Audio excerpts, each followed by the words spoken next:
Ustaz, bagaimana cara kita agar dapat meyakinkan diri untuk menikah? Cara Anda mungkin, jangan ikut-ikut. Saya tidak ikut ya. Saya sudah menikah ya. Anak saya 2, 1 laki-laki, 2 perempuan. Baik. Cara saya itu lebih bagus ya. Ini yang paling aneh. Saya sudah yakin. Anda minta meyakinkan, tapi sudah yakin. Sudah siap. Oh, kan? Tapi takut untuk berbicara kepada wanita tersebut. Baik, jadi intinya bagaimana caranya supaya berani mengungkapkan saya siap menikah, itu poinnya. Baik. Teman-teman sekalian, kalau Anda untuk mengungkapkan saja belum berani, maka bagaimana Anda bisa membawa bahtera rumah tangga dalam kebaikan? Maka lihat rumusnya, Quran surah ke-49 ayat 13. Quran surah 49 ayat 13. Ada? Baik, setelah itu masuk ke proses lamaran, Quran surah keempat ayat keempat. Setelah itu masuk proses pernikahan, Quran surah ke-30 ayat 21. Versi paling kiri sebelah bawah. Baik. Mari kita lihat kaidah Qurannya, dan ini jawaban terakhir barangkali dari tulisan yang disampaikan. Mohon maaf kalau belum bisa membahas keseluruhannya karena keterbatasan waktu kita. Ya ayyuhan nas, hai manusia, inna khalaqnakum min dzakarin wa untha. Kami telah ciptakan kalian laki dan perempuan. Jelas ya? Diperhatikan ketika Allah menyebutkan berpasangan, jodoh kita itu disebutkan laki-laki dan perempuan. Jadi bukan laki-laki, perempuan, itu keliru. Ya, Allah tidak menciptakan Siti Hawa. Ya, Siti dan Hawa maksudnya, tidak. Ya, Allah ciptakan Hawa dan Adam. Ya, jadi berbeda laki-laki dengan perempuan, dan dari situ kita lahir. Dan itu semua hukumnya berlaku untuk seluruh makhluk. Jadi binatang pun begitu. Wa min kulli syai'in khalaqna zawjayn la'allakum tadhakkarun. Segala hal kami ciptakan berpasangan supaya kita bisa mengingat Allah Subhanahu wa taala. Hanya Allah yang tidak berpasangan. Quran surah ke-51 ayat 49. Jadi semua makhluk berpasangan, hanya Allah yang tidak berpasangan. Bahkan yang tidak bernyawa pun, silakan cek ya, ada langit, ada bumi, ada siang, ada malam, ada hitam, ada putih, gitu kan? Tayyib, semua berpasangan. Bahkan hewan pun silakan cek. Anda pernah temukan sampai sekarang ada kambing yang homo? Enggak ada. Sapi yang lesbi tidak akan ditemukan. Ini kok bunga mawarnya kayaknya homo? Iya, tumbuh-tumbuh. Anda yang nggak ada kerjaan di situ. Tayyib, nggak ada. Putik ketemu benang sari, nggak ada putik dengan putik, benang sari dengan benang sari, nggak akan jadi. Silahkan cek dia. Jadi mohon maaf ya, hewan saja yang tidak punya akal sadar siapa pasangannya. Masa Anda yang diberikan akal belum sadar juga? Apa yang salah di situ? Ya, tayyib. Sekarang laki-laki dengan perempuan. Bagaimana cara kemudian bisa mendapatkan pasangan dalam kehidupan itu? Lihat rumusnya, ikhtiyar. Wa ja'alnakum syu'uban wa qabail. Kami jadikan kalian berbeda-beda tempat. Syu'ub itu masyarakat yang terpisah. Kalau sekarang RT, RW, ya, kelurahan, kecamatan, kabupaten, provinsi, kemudian negara. Jadi silahkan ikhtiar. Kalau belum ketemu, cek di sekitaran RT. Barangkali ada yang cocok kan?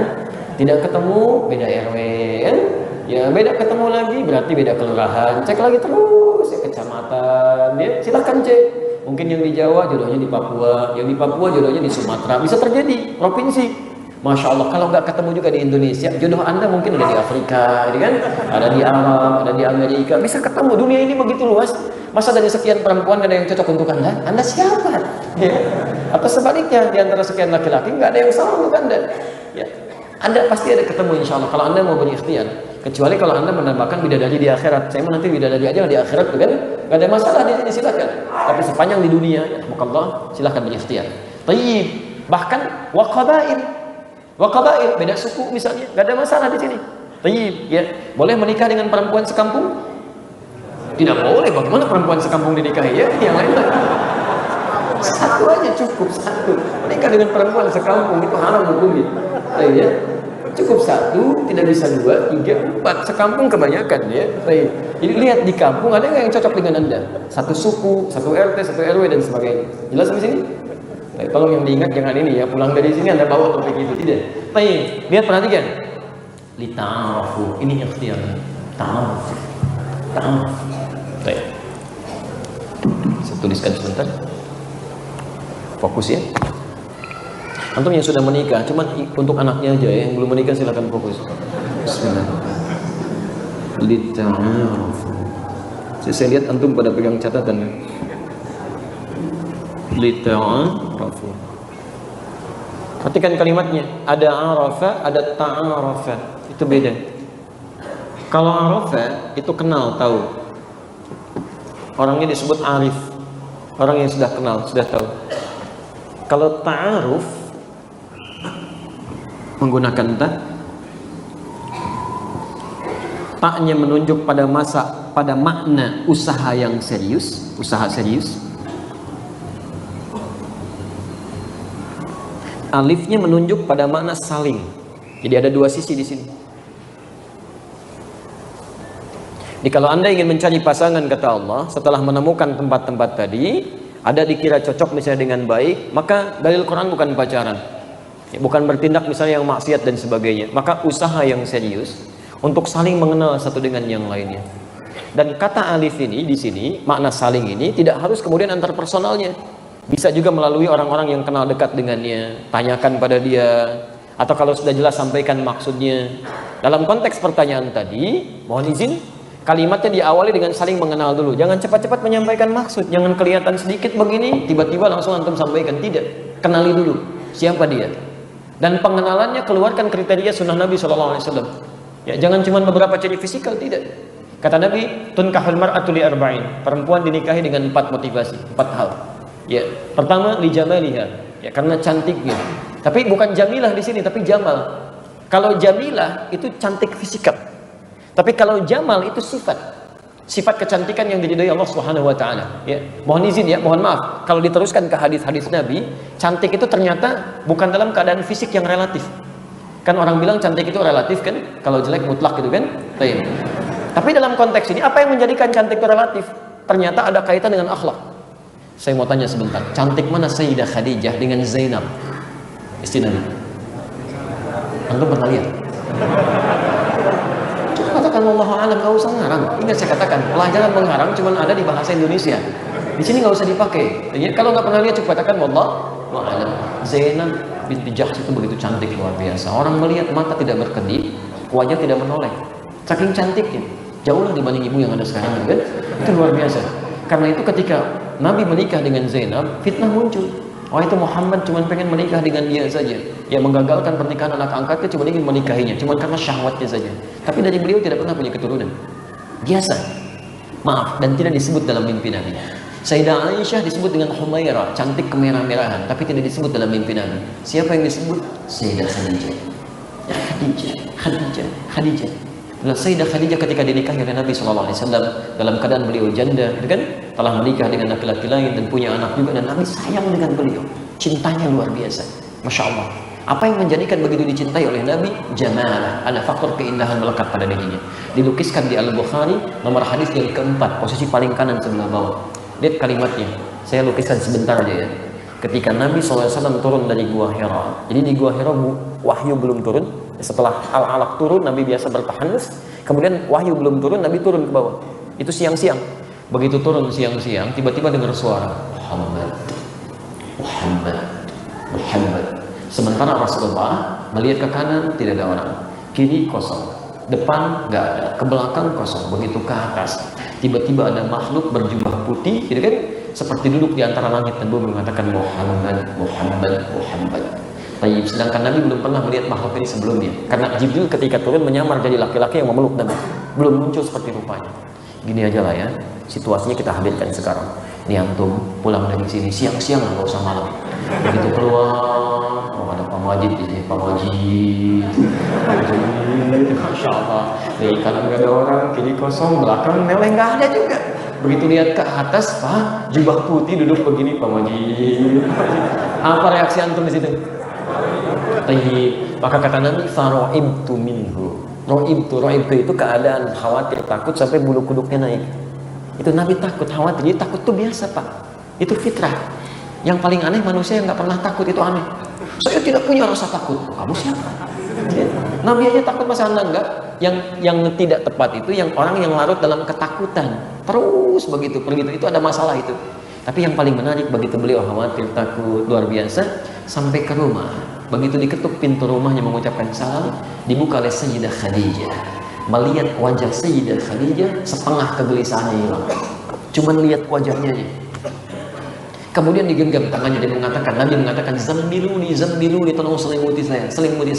Dibawa oleh Sayyidah Khadijah ke kamar, diselimuti oleh beliau. Perhatikan, dikatakan kalimat, dan puncak kalimat ini yang membuat jiwa Rasulullah SAW tenang seketika. Zawjil karim, suamiku sayang, engkau itu orang baik, engkau tidak punya musuh, engkau selalu menyambung silaturahim, engkau suka bantu orang, yakinkan pada jiwamu, aku akan selalu bersamamu dalam suka dan duka. Itu seketika hilang semua kegelisahannya, tenang beliau. Tolonglah kemudian malaikat menurunkan surah Al-Mudaththir itu, ya ayyuhal mudaththir qum fa'anzir wa rabbaka fakabbir. Itu kisahnya. Tapi poinnya adalah bagaimana seorang suami dengan segala kegelisahannya, begitu lihat istri tiba-tiba tenang. Begitu mendengar kalimat istri, nyaman jiwanya. Padahal dibandingkan dengan kecantikan orang lain belum tentu sama, tapi indahnya luar biasa. Sampai kemudian ketika Sayyidah Aisyah mengatakan ingin berusaha menyaingi Khadijah radhiyallahu taala anha, bukan cemburu biasa, bukan, ingin seperti itu, ingin disebut dalam mimpi Nabi.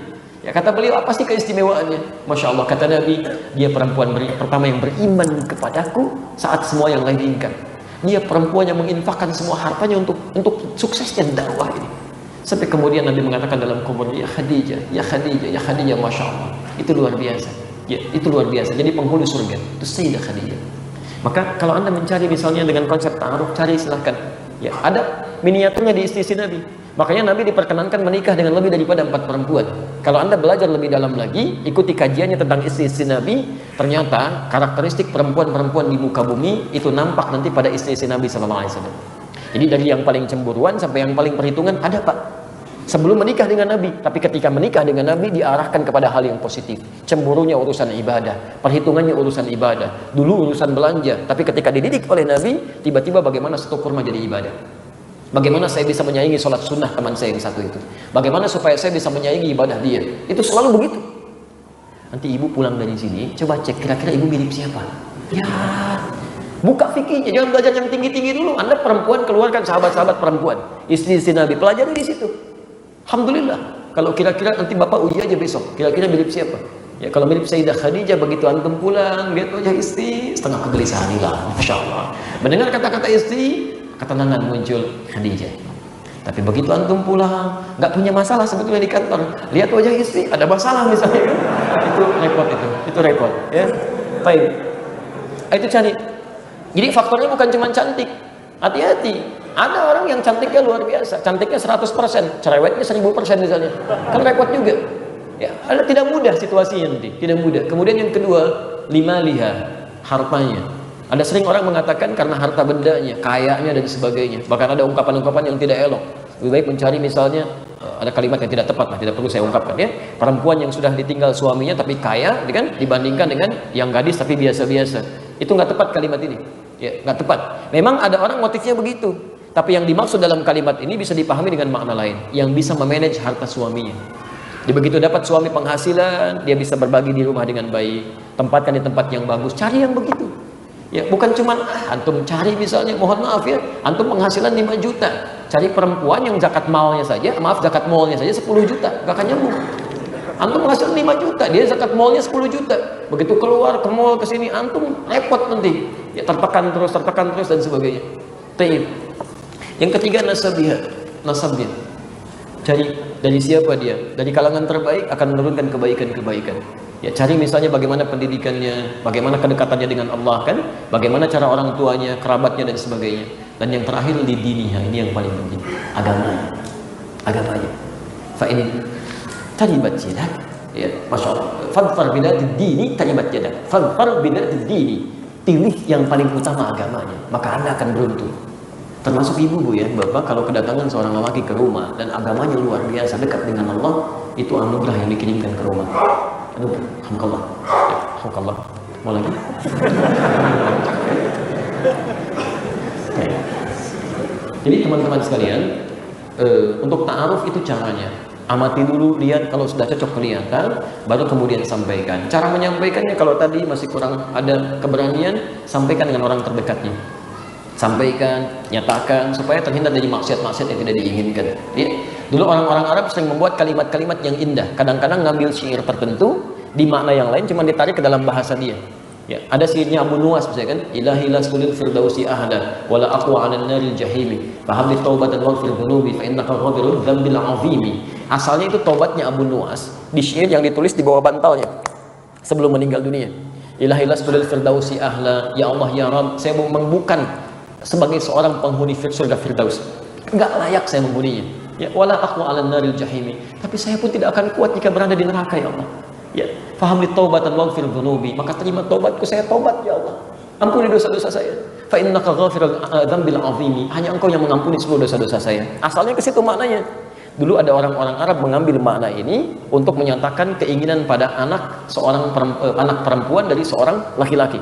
Datang dia ke bapaknya menyampaikan dengan kalimat kiasan, ilahi lastul firdausi ahla. Bapak, calon bapak mertua, memang saya tidak layak sebagai penghuni rumah ini, anggota keluarga di sini yang seperti keadaan surga firdaus. Wala aqwa 'alan naril jahimi. Tapi kalau saya nggak diterima, seperti berada di neraka jahanam, Pak. Tolong ya. Faham bi taubatan waghfir dhunubi, maka tolong terima segala kekurangan saya dan maafkan segala celah-celahnya. Fa innaka ghafirudz dzambil 'azimi. Saya sangat mengetahui bahwa Bapak itu selalu menerima kekurangan orang lain dan bisa melengkapi dalam kebaikan. Masya Allah. Jangan dicatat ya, cuma itu cuma informasi.